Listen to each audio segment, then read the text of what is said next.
Hello everyone, it's Hotline Mike. I hope you're all doing well. Today we are back with Lord of the Rings Total War Remastered.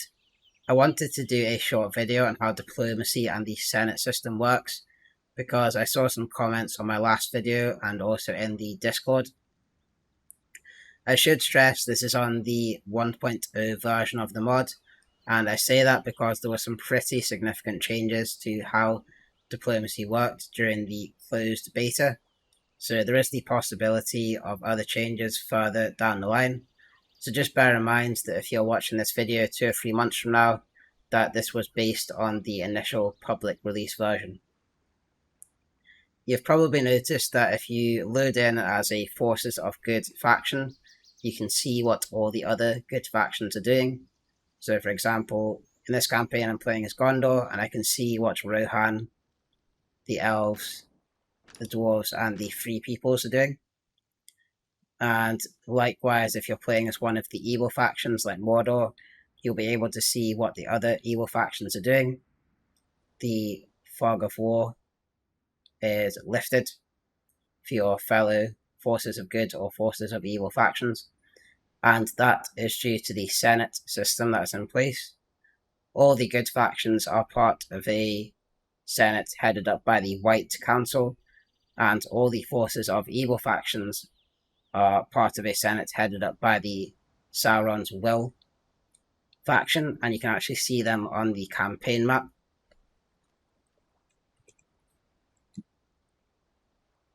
So with the fog of war lifted, we can go to the top right of the map, and you'll be able to see the White Council faction and Sauron's Will faction. So this is not dissimilar to the Senate system that is in the base Rome Total War game, whereby you've got the SPQR and the other Roman factions which can't attack each other.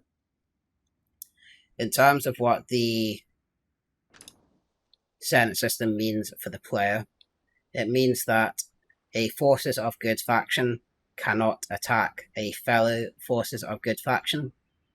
So for example, if I take a unit from one of my settlements and try to attack Rohan, you can see that the tick mark is grayed out, so I cannot attack them.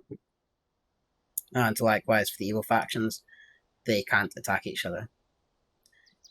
There's also a council tab, and that will show your current standing with the council and the people, and then you've got your officers as well. So Frodo and Sam are usually the applicant spot. If Frodo and Sam die, then that will open up a spot for another good general to join, and I did run a campaign where Frodo and Sam died, and one of the Dale generals joined, so there is that. Although joining the officers doesn't actually give you any benefits, so there's no gameplay impact of the officers section.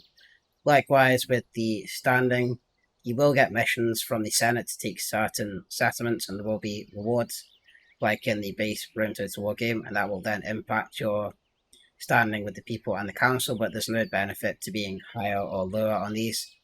The only thing I would note is that in the base Rome Total War game, if you just completely ignore the Senate, there's the chance you get investigated for corruption, and that leads to suicide for one of your generals. And I believe that's carried over to this game as well, because it's an inherent mechanic with the Senate system. But I did run a campaign as the Sylvan Elves where I passed 100 turns without doing a Senate mission, and that never happened. So I believe the mechanic is in this game, but I can't verify that.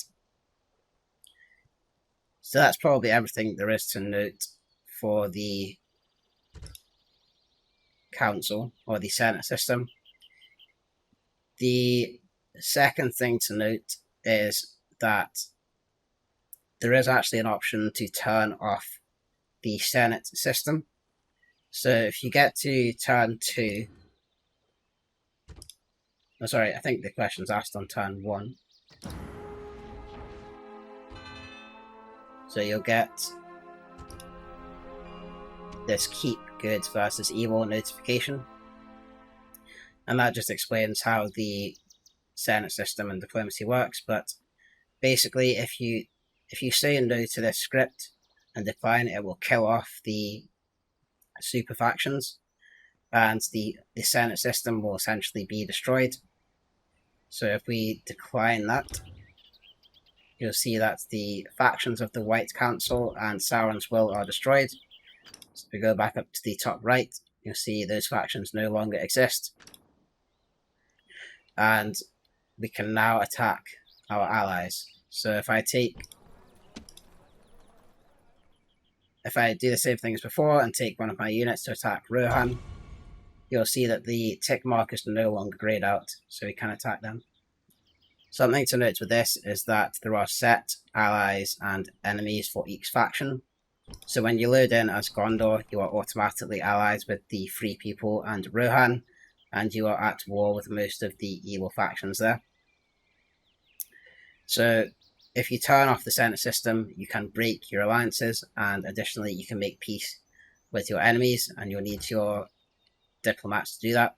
Interestingly, if you say yes to the keep good versus evil and you keep the super factions, then that destroys your diplomats. It kills them off because there's no reason to have diplomats. I really like that they've done this in this mod, and that you can choose to either keep the good versus evil split, or you can essentially just turn the campaign into a free-for-all. So that gives you, options and replayability for each campaign. So that's the diplomacy and Senate system in a nutshell. If you do have any questions, just put them in the comments and I'll do my best to answer them. And then if I can't answer them, I'll try and find out on the Discord. But thanks for watching, and I'll see you on the next one.